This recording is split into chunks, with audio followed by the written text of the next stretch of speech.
What's going on, everyone? It's Adam and Craig with Grandstand Golf. This is our live show. Unfortunately, we can't go live tonight due to other scheduling conflicts, but this is our live show. We're getting to you on Wednesday.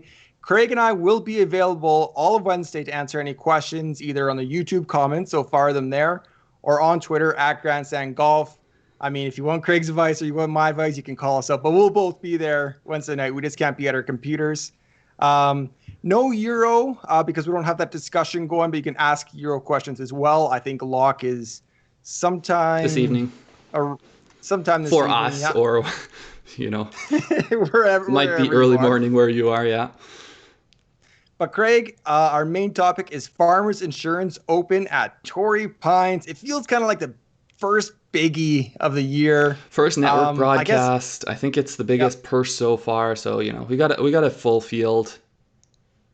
We got those big guys. We got Rory, Rahm, Xander, Finau. Yeah. So we got some big names. And we have some weather rolling in, it looks like. Yeah, let's talk weather.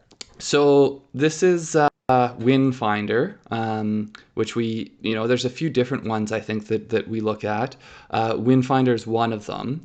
And if we look at Thursday, you can see the wind on Thursday sort of picks up all day, and the gusts as well.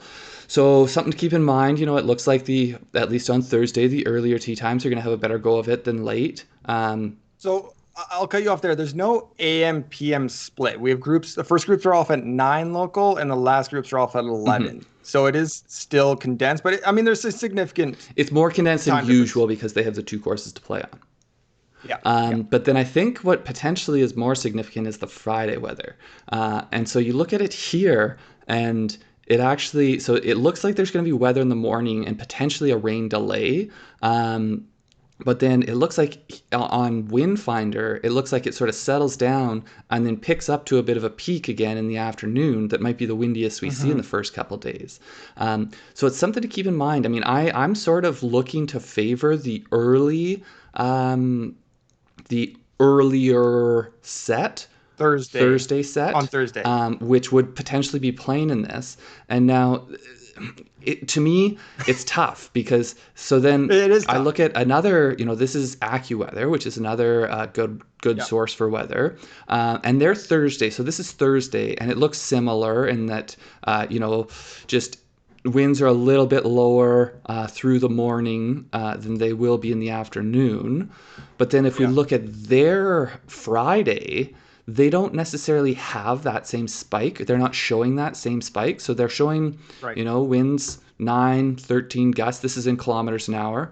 And then it does pick up, but it doesn't sort of have this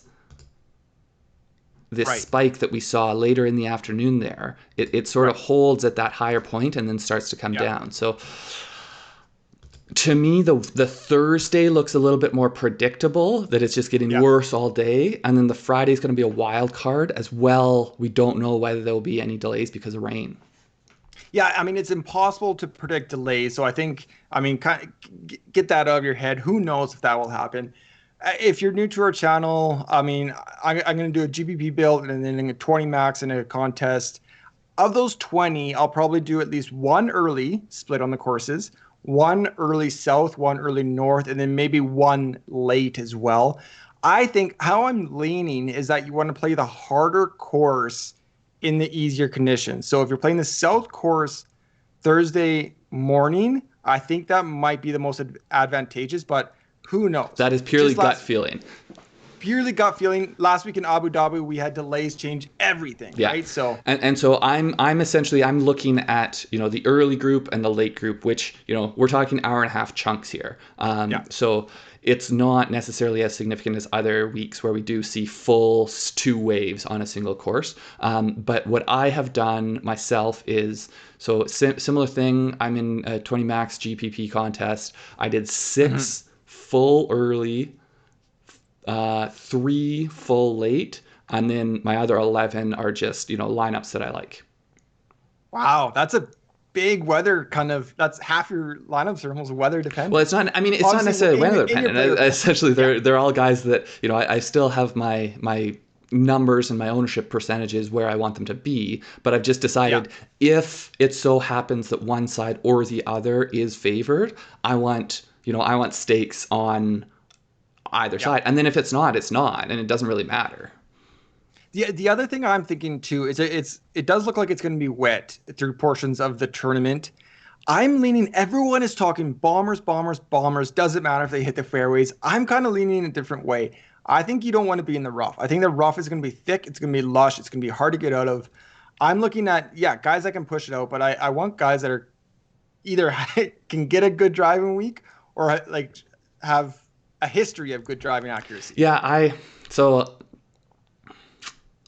to me, I'd rather be long and crooked than short and crooked, I guess. Obviously you'd rather be in the fairway regardless, but I don't know. I mean, I think we've beat it to death a little bit in terms of the generalities. Let's look at players. Let's get into our pools. Into it. So if you guys haven't seen this before, essentially we're going to go through the whole field, talk about who we've kept in our pools, who we've taken out, and then roughly what kind of percentages we're putting on people.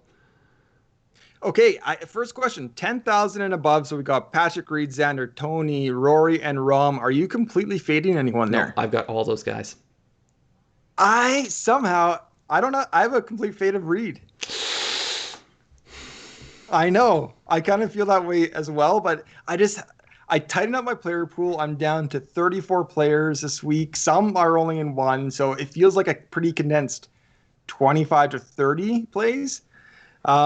I just had to make a cut. So Patrick Reed, he decent tournament history. He does have a withdraw. Decent form coming in. I mean, he does have the missed cut there when he made a bit of a mess on Friday at the American Express. I would say his 2021 form is not good, but his late 2020 form is pretty great. It's good. It's an aggressive fade. I have not. I've actually given Patrick Reed 25% ownership. So maybe he's not comfortable in his new clothing yet. Like he doesn't have the right shoes. So from what I know, let's start a bit higher there. You've gone heavy on Rahm. So I didn't mention him in our pick show. I think he's kind of obvious, but I ended up 40% Rahm. I mean, he's won here. It fits it, like everything. He checks every single box. I think he withdrew last week. I'm completely putting that aside. I don't really care. I think he is the best player in the field. I mean, to me, him and Rory, I think you can make a good argument either way. But I've gone a little bit more balanced up top here. Everyone in this 10K range, I have at least 20%, and I have no more than 30%. Wow. So very balanced. So I'm 40% Rahm. I have one lineup of Rory. Then I have Tony at 15%, which I'm actually scared of. I wish I got more. And then Xander, I have 30%. Mm-hmm. So Rahm and Xander are at 40 and 30% for me. Yeah, I like it. So those are my two highest owned. Those are both guys I have at 30%. So we're not too far off. I think I've spread out the Rahm ownership to Rory, kept Finau a bit higher, and then I have Reed. So I'm curious to see. I think you must have gone a lot more guys in the 9K range than I did. Yes, there's three guys I have very heavy ownership. Okay, let's hear it, because I think if you guys want. I guess Rory is one we should talk about. So I've got 25%. This is a place we differ. So what is it about Rory that made you stay away? You only have 5% exposure to him. Nothing really made me stay away. I just really like Rahm. I really like Finau. I think Finau's form is pretty great, and I really like Xander. I mean, I backed Rory in the Masters. He was my pick last week at Abu Dhabi. I love Rory. I'm a big fan of Rory. It just, for some reason, I'm not picturing him. I'm not really buying the jet lag thing either. So is it? I don't see it. He had 2 days last week. He was low round of the day, and then other days he struggled. Especially, I think, or the one that was most apparent was Sunday, because he went in with the lead and then shot par. Yeah. Is that the narrative you're going in with? Because other than that, I mean, it's good course history. His ball striking seems to be in good shape. I mean, or is it just you really like Rahm? I guess a little bit. I really like Rahm, and I think Rory is really only about 95% of Rory right now. But I'd rather have 99% of Rahm. Like if at their current abilities. Yeah. See, I guess I just think Rory's game is back in a better place than you do, and And well, 95% Rory is better than almost everyone in the field. yeah, Probably is, but except for Rahm, maybe. yeah. So I essentially I have those guys more neck and neck, and it looks like you think Rahm's game's in a bit better shape. Yeah. So I guess moving on, I only have 2 guys in the 9K range. So I'm curious to see what Wow. it is that you're doing there. So I thought I was going to have a full fade of Harris English, but I went 15% there. I love Harris this I week. know it seems Yeah. you do. It seems like a crazy, crazy price to pay for him. Like, are we really considering at Torrey Pines that we're paying more for him than Brooks, Hovland, Matsuyama, like all these guys? But that's just where he is. Yeah, Like, man. look at that green that freckles that I've model. got no problem with it. Yeah, so I got 15% there. I got Sung Jae in one lineup, another FOMO lineup, just like I had to have my Rory FOMO lineup. And then here we go. Brooks, Hideki, Scotty Scheffler. 25%, 30%, 30%. Okay, so this is where we start to differ. So, I say I'm heavy on Harris, but I'm only 20%, so I'm just a bit more than you. I faded Sungjae. I kept Brooks in, but I only have 10%. I only have him on 2 tickets, and then I have no one else of those guys in 9K. No, so you have no Hovland, which I also do it as well, but that surprises me as a residential As Hovland you kind know of how much I love pumper. Holland. Yeah. Is it the around the green game or what? It's so it's a little bit. I think that what is it? It is around the green. I think that Hovland. I mean, I do like Hovland's approach play. I don't think he's the longest off the tee. I think he is accurate for how long he is. I just think so. Torrey, I think of as a bit of a grinder. Like you need to have that grind to your game. And I like Yeah. sort of like US Open light, even when it's not set up for a US Open. And I don't completely know agree. if Yeah. that's Hovland's game. I don't know if he does hit a third of the greens in regulation. I don't like his chances, or like a third of potential drives in the fairway. So like it's more just, and that said, I think the Hovland short game narrative, if you look at what he's done so far in 2020, it has been better. I agree. But I've just kept him out. agree. I want to see. Maybe I'm overrating a little bit what Torrey Pines is as a golf course, but it's sort of one where like these young guys, Hovland, Wolf, Scheffler, that don't have any positive course history here, or there's no reason I'm wanting to play them as much as guys who I know are going to be able to grind. So I kind of agree. I am treating it like US Open light, and I'm probably veterans, or I mean, less of the new guys or the new school, and yeah, experience and people that are battle tested, kind of. So you want the grinders, Yeah, a little bit of the but grinder. not So Patrick Brooks Reed. Koepka, hey, But not Patrick Reed.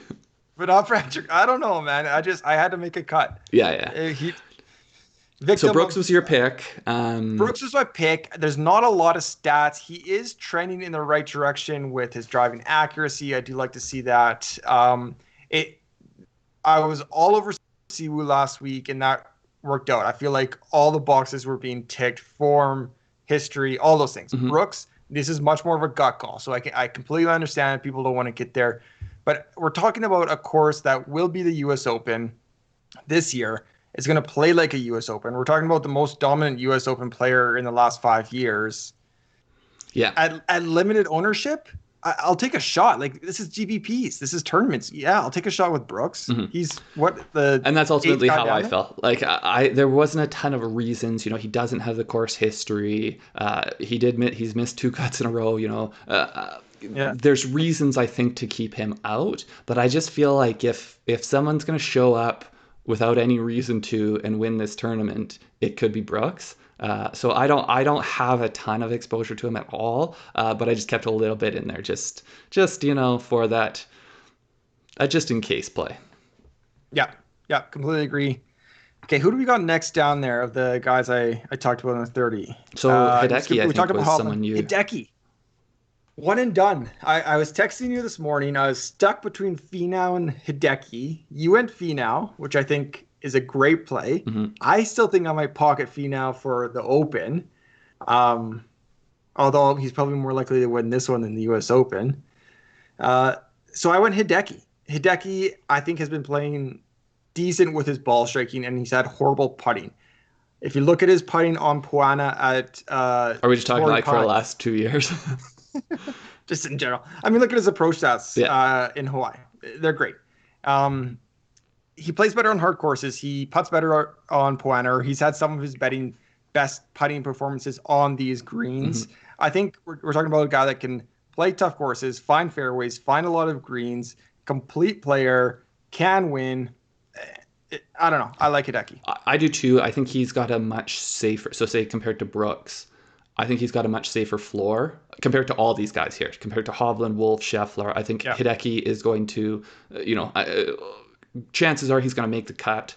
Chances are pretty decent that he'll top 30.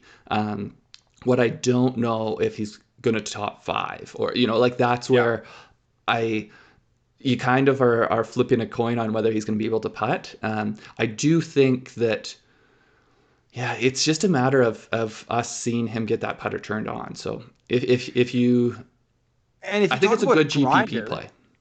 If you talk about a grinder, Hideki's the guy that, like, if he misses 3 of his drive, like sprays them, he's going to be on the range until it's dark, and then probably get flashlights on him to like continue to work on it. Like, he is a workaholic. Like, he'll figure it out, and he might miss a cut, but I'm very curious about what ownership will be like on him, because I think if he's low owned, I really like the play. I think if his ownership starts to creep up, then that's where my little birdies are telling me it might creep up. I still think around 15%. That's sort of what I would expect. So okay. So So then Wolf and Scheffler, are you out on them? Wolf, full fade. Don't think he's been playing well. I think you have to hit fairways around the green. Concerns.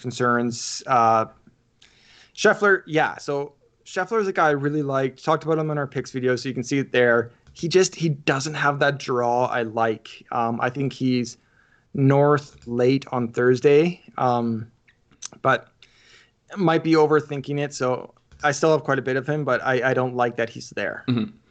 Yeah, I kept him out. I do think that because he was a ownership darling last week and he missed the cut, I think that he might be a good contrarian play because there'll be a lot of people going away from him. But I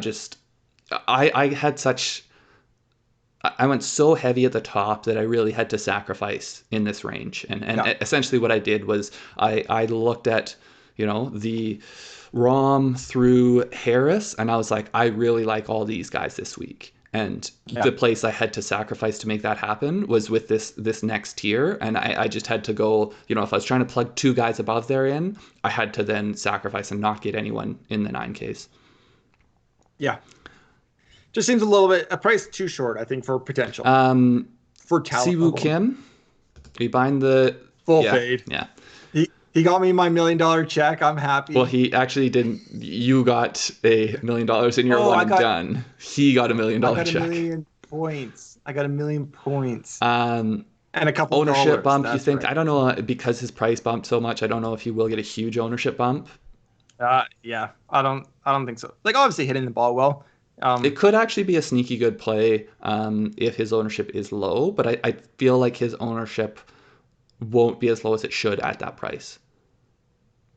He's also sandwiched in between a couple of guys I think might be more popular. So I think his ownership will be a little bit low. So Bubba, where are you at on Bubba? Yeah, I got Bubba. Me too. I got some Bubba. I've got Bubba. To me, he's in the right wave. He's got a good course history. He's got good, it just seems like it's good value. Again, look at his previous tournaments. Playing well. I only got 15%, but I feel like it's enough Bubba. I got 20%, which inherently risky Bubba, but 20% is maybe more than I would like to have, but that's where I'm at. again, thinking of veteran guys that elevate their performances on tougher courses. I also right? think we saw him playing pretty good golf there, leading into the Masters, and obviously didn't play that well at the Masters, but we saw him play quite good for a pretty good stretch. Obviously, he's got the distance. I think he is the type of person that, I don't know, he's a bit of an enigma. You never really know what to expect. He totally is. He completely is. Completely is. So then I've actually got... We're big into Aussie range here. So we've got the Aussie stretch. What have you done with the Aussie stretch in the 8Ks here? Okay, so a one Leishman, a sprinkle of Leishman, full fade on Jason Day, full fade on Cameron Smith, and then when we get down to Adam Scott, I got some ownership there. But Jason Day was one of your picks, so so Leash I faded. Day I only ended up with 10% just because he ended up in the wrong wave. So yeah, so I think that is good to know because he was one of my picks, but he's got great course history, and is playing decently. He's got decent form, but to me, it's just the wrong wave. So I still have exposure to him, but instead of it being maybe 20%, which if he was in the other wave, I would have plugged him into a few of those wave specific lineups. But I've just got him in 10%. And Cameron Smith also wrong wave as well, but I do like him here. I think if it does play tough, I think he's a grinder. So I kept him at 15%. He does have a top 10 here, but I just feel like he's the type of person that if it does get grindy, he is someone who can play well on a hard course. Yeah, I kind of get that too. And maybe it's because we've seen him pop in majors before, or kind of sneak up in the top 10 in majors. It's a guy I like. You have to make cuts, and he was a cut. I initially had him when I was making my player pool as a target, and it just didn't come together. So now we get into the range where I have tons of plays here. Interesting. So okay. Ryan Palmer, 20%. You don't like it. Good course history, good form. Is it because he's starting to line up his putts with the line? Man, or anything else? It's just good course history, good form. The model likes him. I think that there's a lot of reasons to like Ryan Palmer this week. He's also someone, I think that, around this range, I feel like there's people who we're not quite to that range yet, but like, they don't necessarily have the win equity, but they've got a lot of top 10 equity. I think Ryan Palmer could win this tournament. I think it's hilarious. I got him in one. Right wave as well. So you didn't full fade him, but you just kind of have the token 5%. I have the token 5%. I just I hope it works out for you, and I hope my one lineup gets 6 of 6 through. Yes. Scott, I also played wrong wave, so I kept his lower. I only have him at 10. Yeah, he's at 15% for me. A little sprinkling. Aussie narrative, good. Elevates his game, harder courses, major. Second place major here. Champion. Not a ton of course history, but he's got a second in the last 6 years. So. Yeah. Horschel, I did not play. Oh, you did. He was actually a tough cut for me, and it's just because there's so many people in the low 8s and high 7s that I wanted to plug in. I only have him in one, so I was actually looking at the wrong line, but I do have him in one. I got a little bit excited. But just in one. I think he's gonna have a sneaky veteran type play. So he was one of the hardest ones for me. He was one of my last cuts. He's got a couple top 10s in his last few starts. He's got a couple top 10s at this course. But yeah, ultimately I felt like likely if he was in the 77, 78 range, he would have stayed in. But at 82, I couldn't quite keep him in. Okay, so I feel like I always say on our live show, this is the range that's going to make or break. This is the range that is going to make or break. 81 to 75 is the range. So this is like half my ownership of my lineups is in this range. So Willie Z, obviously he's in 80% of your lineups, Greg. Obviously he's in, but only 20%. Okay. I got him at 10. He's in the wrong wave, or you know what we're calling the wrong wave, but it could end up being the right wave. You're throwing that out a lot. So I'll call it the second. I'll call it the second wave. Okay. So he's in wave 2, but still I got 20% on him just because I think he's one of these guys that maybe a little bit less win equity, but I think he's got tons of top 10 high finish equity. Yeah. He's gonna find the greens. Great ball striker. You love that. I think we still don't quite, like, he's one of these ones where we still don't quite know where he's going to arrive at in terms of a level. So like until that settles out, I want to keep playing him in case it is a misprice, and he belongs at 9,000, but we're still getting him at great for GPPs. Great for GPPs. So Usti, love it. I love Usti too. I got 30% of it. Oh, nice. I thought I was going to be high. I've got 20. One thing that kept me back a bit is we haven't seen him for a while, but I think he's someone who plays harder course as well. I think he's an awesome ball striker. And he is the type of person that when the course gets hard, I want to plug him in. Yeah, so for my numbers in our model, Zalatoris is ranked 6th, Usti is ranked 7th. Love to see that at the low 8s. Battle tested, veteran, smooth swinging. Louis Oosthuizen in, finding fairways. Sign me up. The one trouble is the only thing is he hasn't won in America. Whatever. Okay.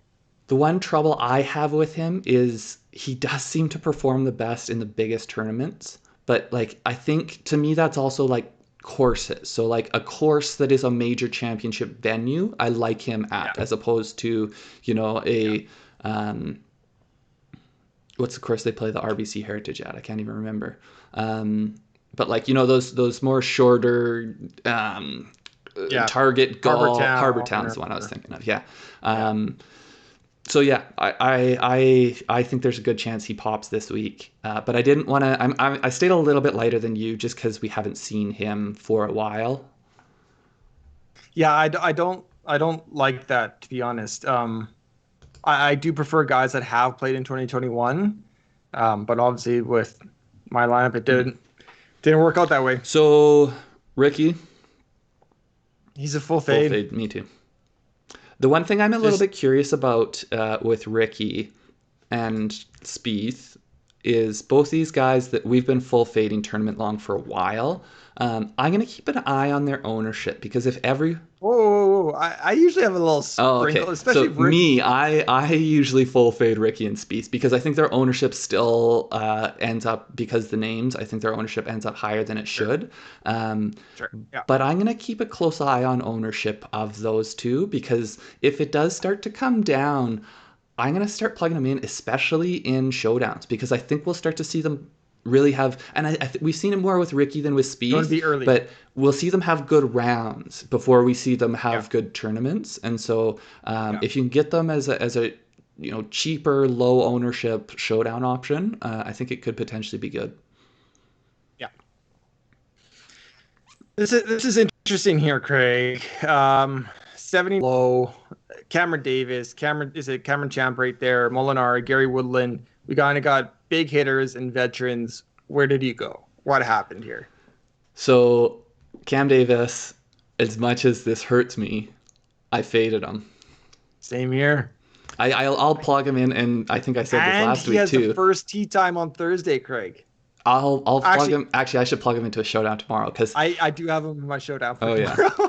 I haven't made any showdowns yet for tomorrow, but I was saying after last week that I've just been plugging him into showdowns and not into tournament long, but there was just too much in this range that I liked. I don't mind him at all as a tournament long play. I just had to make sacrifices. I mean, I love him as a player. As a golf fan, it'd be great to see him win this. There's the veteran presence around here. He seemed like an easy cut. Yeah. What about Champ? Champ's out. Me too. I think that his ownership will be high because everyone's playing the ball striker narrative or the boomer narrative. And sorry, is he out of the tournament or he's a fade? No, he's out of my lineup. Yeah. there's not really a ton I love. Yeah, to be honest. I mean, he was 16th here last year. I think his ownership is going to exceed what I see value in.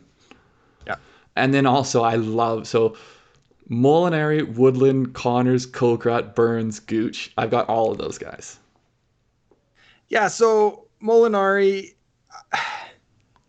and Woodland are interesting. And I have at least 20% of all of those guys. Wow. Okay, so quickly here. Molinari got a big price bump. I think that's fine. I only have him in one lineup. I think Molinari and Woodland, we saw one good tournament from them, and I think everyone's jumping on again. I think we need to pump the brakes a little bit. That being said, I got one Molinari and I got 3 Woodland. It's possible that Woodland is just sore or isn't completely healthy. And I think that's the real potential concern there. So like both of these guys, to me, if we're thinking of this as like a major championship course light, I think they're both guys who play well in those type of settings. Woodland also has a really good course history to go along with that, both in terms of making cuts and finishes. Yeah. The cut last year, we've spoken about how he was injured last year, so I take a little bit. I give him a little bit of a pass for that. But I do think, yes, we've seen one decent tournament from him.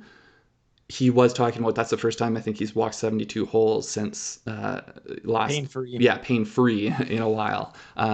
So I went there, but I think it's fine if people don't want to. It's a riskier move, I think. Yeah, I completely agree. I think it is quite risky for both of them. I think it's still early, so choose your spots wisely. See, I don't think Molinari's... I think Molinari is more just like a classic GPP play where he's got high upside, but he could miss the cut.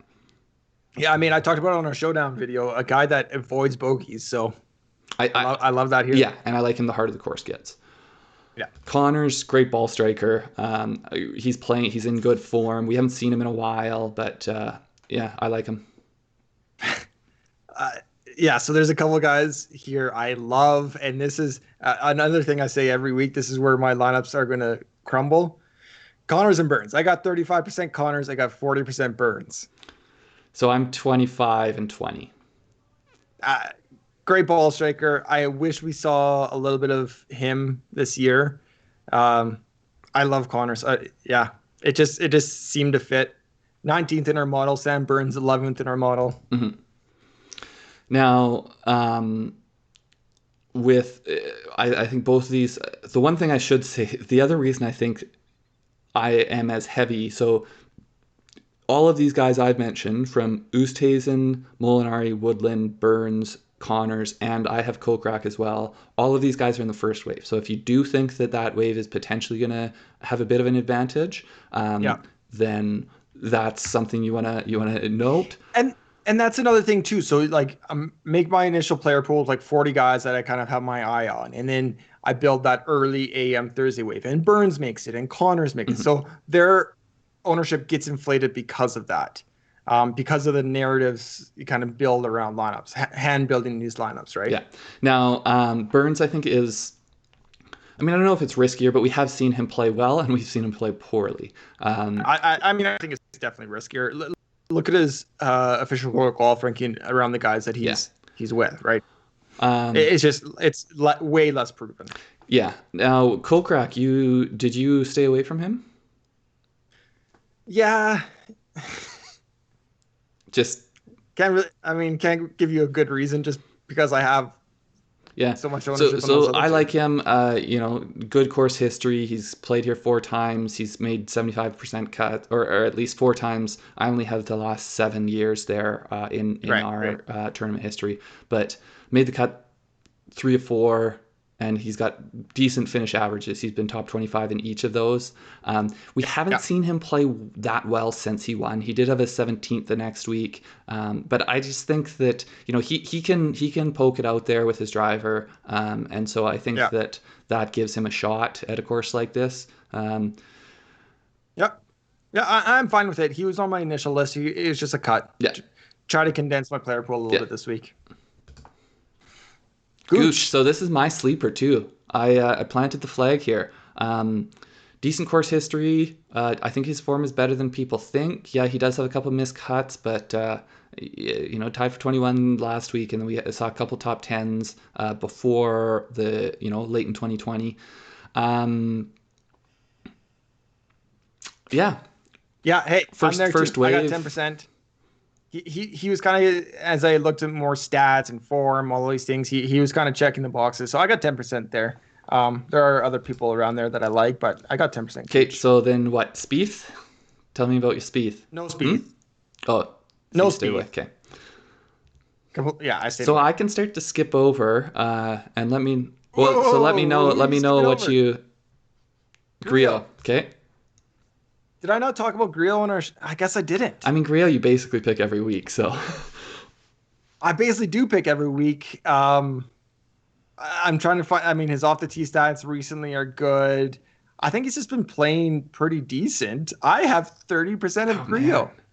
That's a. It's risky. Yeah, it is. But. And there's another guy right below that's probably even riskier. But I don't know. I kind of went with guys that can pop with their ball striking. And then maybe these greens, maybe it's a Hideki guys that can't normally putt great kind of week for these guys on the greens. Yeah, I do worry about Grillo keeping his putter together for a full 72. And I say this a lot with him. I'll plug him in showdowns. I'm worried about him getting to his 37th hole. Yeah. I mean, that's what I'm worried about. Like, he is, I mean, worried about guys missing a cut. I'm worried about Grillo missing a cut. But you wanted to have 35%. What did you say? 30? 35? 30%. Because he could go 70, 78. Yeah. Like, that's absolutely in the realm of possibilities. But he could also go 66, 68 and be a 36-hole leader or something. So was Charles Howell the other one you were going to say? No, actually, Benny Ann. Oh, okay, so I do have Howell. He's got a great course history. He missed the cut last week, but it was close, and he has been playing decently. I think that I kept his low. I only have him on a single lineup. I actually, that surprises me. I thought I would have ended up. He's in the second wave, but I do like him as a play. I wouldn't mind having a bit more than I ended up having of him, because I do think he gives you a pretty good cut make percentage. Yeah, I mean, it's fine. It doesn't, like many of your picks, it doesn't excite me, but his history speaks for itself. Ortiz was a tough cut for me. Was he? I kind of feel like his price is still inflated because of his win. His form's good though. I don't know. So his form is good. Ball striker. His form is good. Yeah. So sorry, Benny Ann. Why did I get there? Well, his approach has been strong. Mm-hmm. If you can find a putter, good form. Heavy exposure. Good last tournament. 20%. I like it. I mean, I would have put that probably on CH3, but. And then I also have Homa and Fratelli were cuts for me. I don't know if you got there. Same here. I think Homa you could make a good argument for based on California. Well, California, but also I think that he'll get potentially a bump down from last week from fading on Sunday in a very obvious fashion. I don't know how much Homa still gets ownership just because there's so many Homa fans out there. But yeah, so I kept him out. I just, had to make cuts. I really like Lanto in this range, Lanto Griffin. Yeah. Is it Lanto or Lanto? I go back and forth on that one. I think it's Lanto. Lanto. Those even sound similar to me. I got 20% Lanto. Yeah, me too. 20% as well. 15th in the model. Checking the boxes there. Mm-hmm. Played decent to start the year. He's got a miscut last year here, but he did have a 12 pace in 2018. It's just a value play, I think. Okay, let's just pass over guys if we're not playing them, but who's your next play here? Damon, I'm going there again this week. He did burn me last week, but I think to me he's an upside guy. I think he is someone who, when he makes a cut, he can get up into the top 10. Even, some people you think in harder tournaments they can't, but I think he is one of these guys that harder tournaments and stronger fields, he can still, if he brings his game, he can still get up there. Yeah, that's fair. I kept it low. Oh no, I didn't keep it that low. He's 20%. Wow. And then, so he's in the first wave, and then EVR is another guy. I went there again this week. Wow. I mean, he just proved last week that he's not limiting his mistakes, his big numbers. Now, the other thing I did forget, that he is battling an injury. Is that right? I think I don't know. I might look into that one a bit more because right now yeah, his back. I think I mentioned on our round 3 showdown at the American Express. He mentioned in an interview that he was battling his back. Now, on that note, one guy I was looking at because I think that you can make a good argument for is Charlie Hoffman. Decent form, decent course history. He withdrew last week while he was in contention, or on track for a good finish, with a back injury. So I think if not for that, I probably would have played him this week. But I just back injuries in golf are just something I'd rather stay away from. Yeah. I thought I read somewhere this week that Charlie Hoffman's dad was a starter at Torrey. Could be. He's from San Diego. That sounds like something that would be written down for you to read. Wow. Okay. Now that part of the show, I guess already. Well, no. Doug Gim. Anyone above here? I got there 10%. Anyone else at 73 or 72 that you got? No, interesting names. Maverick McNeely. I thought I was gonna get there. I didn't. Me too. He was a tough cut for me. You got Hughes and Hadwin, Canadian great putters. Didn't get there. Not touching Phil. Yeah. Unless it's a Champions Tour event. But then I got a little bit of Gim, and then my next one's Tringali. Yeah, so Gim, I think I went there as well. We talk about Doug Gim a lot. I think, a 20th place finish here in 2019. So I think he's a much better player than he was then. And we've seen good form from him. So I like the play.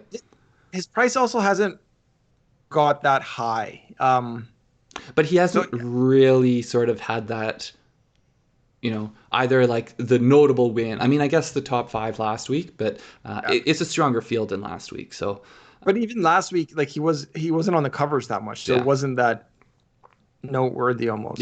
Yeah. So I do have Sepp Straka, not heavy ownership, but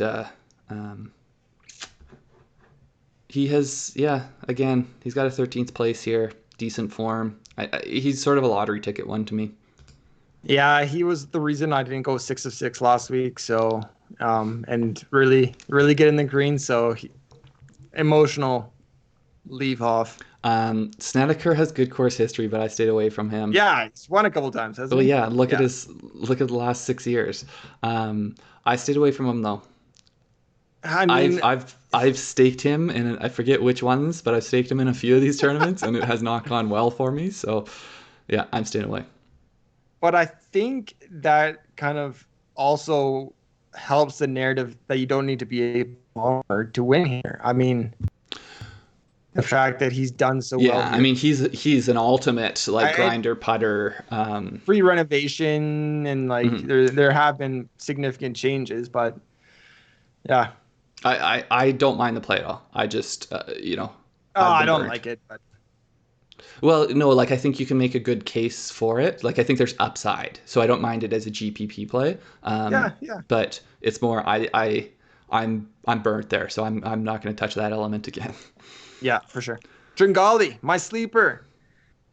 They can't jump with me, Tringali. Fade. What? Yeah. I don't mind it. I don't mind it as a good cut make. To me, it felt like it felt a little bit too much of a safe cut make play. Now you're calling my picks safe and boring? This is weird. He grew up about an hour north of here. I mean, I don't mind the play. I think the model loves him. The value seems to love him. He's made 5 of 7 cuts in the last 7 years. So I think there's a lot of good arguments. It's just of those 5 he's made, his best finish is 49th. And so I feel like, to me, it's the upside limit.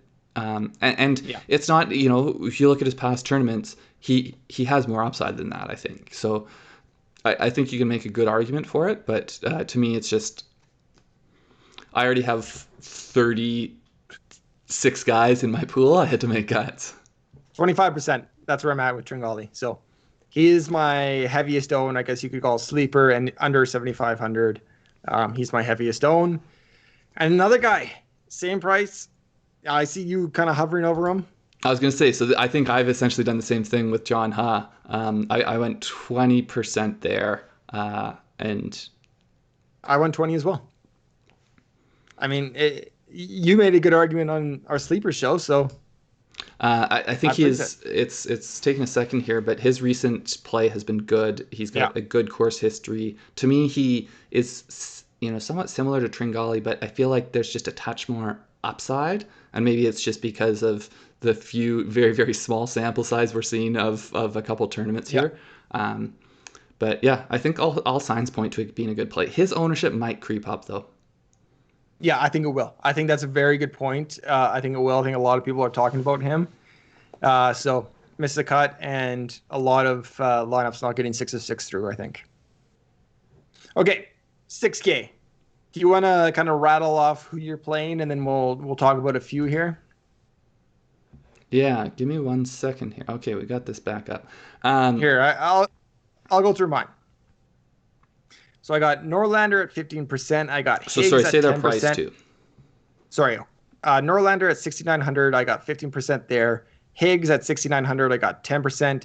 Martin Laird at 6,800 is someone I really came around. You're nodding. I ended up cutting him, but there was 2 guys. There was a couple guys who were late cuts for me, and he was one of them. I kind of wish I like Martin Laird this week. I kind of wish I talked about him on our sleepers video. Finds fairways, finds greens. And I think he does well in tough conditions. Battle it out.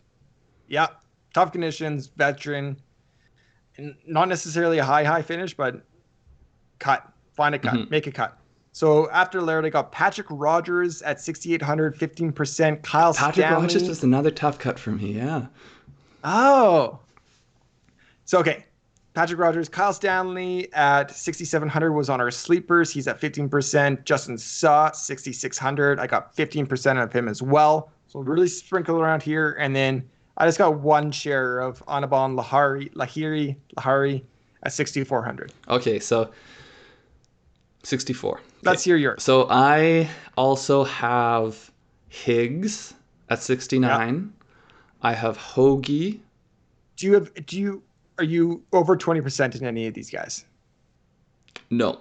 All of these guys are 5. Most of them are 10 to 15. There's one guy I have just a single. Same here. Yeah. So Higgs, I have Hoagie, wherever he is. I think he's at 69. 69. And then I jumped down to 6-6 with Justin Suh. Yeah. Scott Stallings, who... Interesting. What got you on Stallings? He's got a good course history. I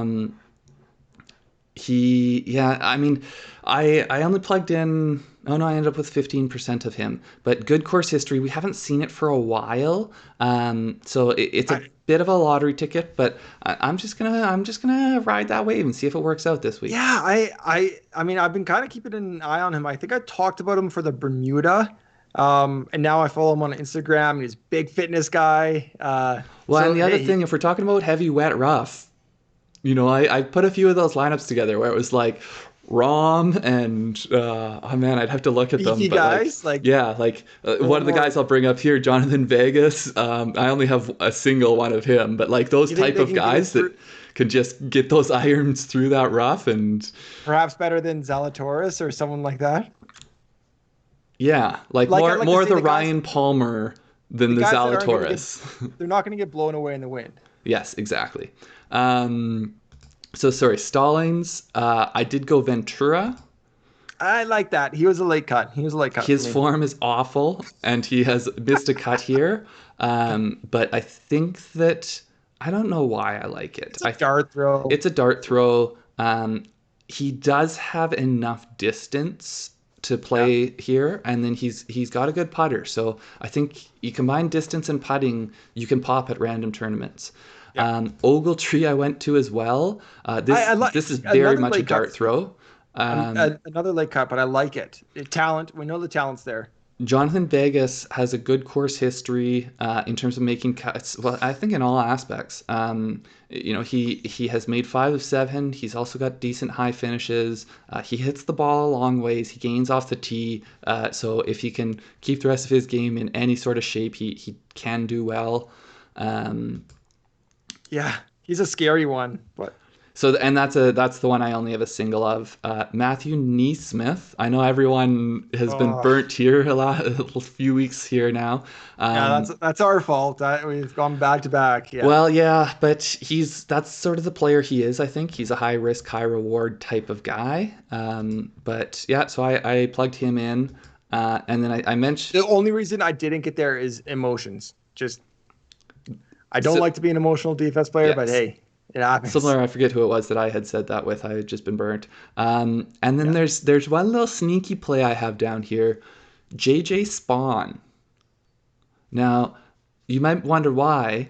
He's a California guy, isn't he? He's a California guy. His course history, he's made 3 or 4 cuts. And when he's made the cut, his worst finish is a 30. He's got a 30, a 23, and a 9th place finish. He's a San Diego State University guy. So I think that there's a course familiarity there. Obviously, his form is not great, but I looked at other years he's come in. He's come in here with his form not being great in other years and had those decent finishes. So I just decided that, it might be a little bit of a diamond in the rough find. It might come to bite me, but I took a few shots on him. I'm actually surprised to see here that he's only 30. I thought for some reason he was older than that. I don't know why. Just following golf for a while. Yeah, I think it's fine. Cool. Good dart throw. I like it. You get a made cut out of a guy at 63, you're gold. If you get a made cut in a top 25, all the better. Well, and I think that's a good point too, because I think there will be some popular plays. Sa is one of them. So if you can 6-gauge chalk is always dangerous. Yeah. So if you can find a Laird, a JJ Spawn in Vegas, I don't know, guys that can get around the course. Mm-hmm. Yeah. So, typically we touch on FanDuel a little bit. I don't, I typically just do single entries over there. There's a few names I felt like were the pricing difference. Reed seems very low to me here. Hovland seems high. And then Bubba is like almost average price at 10,100. Yeah. And then Cameron Smith is below average at 9,700. So, I just got a few single entries in over there, but there's some interesting plays, I think, if you just, I don't know if most people have accounts at both places or not, but check out the model, see if there's anyone catches your eye over there. Yeah. I don't know. You don't typically plug in any FanDuel, do you? Yeah, usually one a week. Very, very, very kind of minute. Some of my favorite plays. Gut feeling, yeah. Gut feeling. Look at the model, see some price differential. We have price differentials on our videos that we mentioned, so look at that, see who kind of has a difference, especially for sleepers. But yeah, I don't think I've put one in yet, so I'll take a look at that. Our model is on the website, grandstandgolf.com, completely free. Everything we do is free. Anything to add here, Craig, for the video? No, just if there's people you guys want to know about, ask questions below or over on Twitter. And yeah, sorry again that we're not going live here this week. Life gets in the way sometimes. Life happens. Life happens. And so hopefully you guys can get what you want out of this and ask questions about anything else. Yeah. In the comments below or on Twitter. On that note, we're planning to do live showdown shows as usual, or as we did last week. So keep an eye out for that. We don't know exactly what time, but I think tentatively we're thinking the same time, 9:30 Eastern, 6:30 Pacific. Yeah, but we'll let you guys know. Yep. Good luck this week. All right. Yeah. Good luck, guys. Take care. Enjoy. See ya.